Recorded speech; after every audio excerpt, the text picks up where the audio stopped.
Wah, nampaknya ada pesta makanan lah kat sini. Semua nampak sedap. Tunggu dulu. Sedap memang sedap. Tapi manis ni boleh jadi masalah untuk kesihatan kita tau. Nak tahu lebih lanjut? Jom kita dengar dari panel kita yang cantik manis. Puan Siti Nur Safia binti Muhammad Yusof, nutritionist dari bahagian pemakanan KKM. Betul tu. Pengambilan gula yang berlebihan boleh membahayakan kesihatan. Sebenarnya, dapatan tinjauan NHMS 2023 menunjukkan 1 daripada 6 orang dewasa di Malaysia menghidap kencing manis ataupun diabetes dan lebih daripada separuh rakyat Malaysia dewasa adalah gemuk. Jadi, anda berada di dalam kategori yang mana? Normal, berlebihan berat badan ataupun obes? Apa tunggu lagi? Jom kira BMI masing-masing. Nampak semakin serius topik kita ni. Jadi, apakah sebenarnya gula dan bagaimana ia memberi kesan kepada tubuh kita?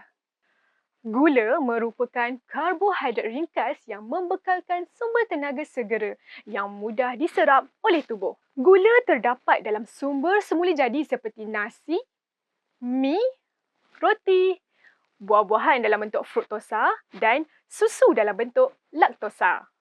Selain terdapat dalam bentuk semula jadi, gula juga ditambah semasa penyediaan atau pemprosesan makanan seperti dalam minuman manis, kek dan makanan ringan. Walaupun gula dalam bentuk semula jadi adalah penting untuk tenaga, tapi kena ingat, pengambilan gula yang berlebihan boleh mengakibatkan pengambilan tenaga yang berlebihan. Tenaga yang berlebihan itu akan disimpan sebagai lemak di dalam badan dan ini akan menyebabkan peningkatan berat badan dan obesiti jika tidak digunakan.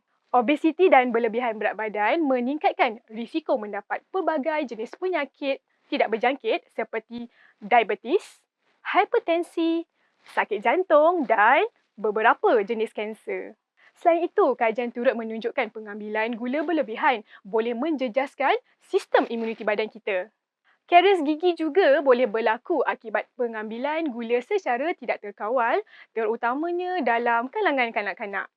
Bila dah tahu kesannya, apa kata kita tengok pula berapa sebenarnya kandungan gula dalam makanan dan minuman yang kita suka sangat ambil.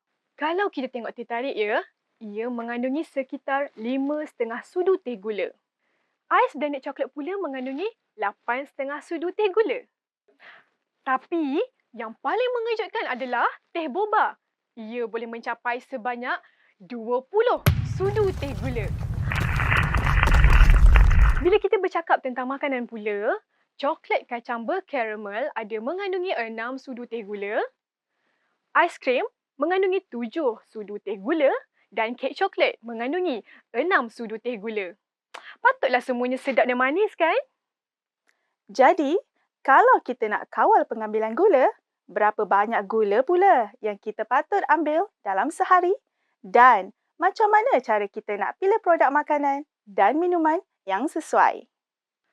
Pertubuhan Kesihatan Sedunia WHO menyarankan pengambilan gula adalah 10% daripada jumlah tenaga sehari dalam makanan dan minuman.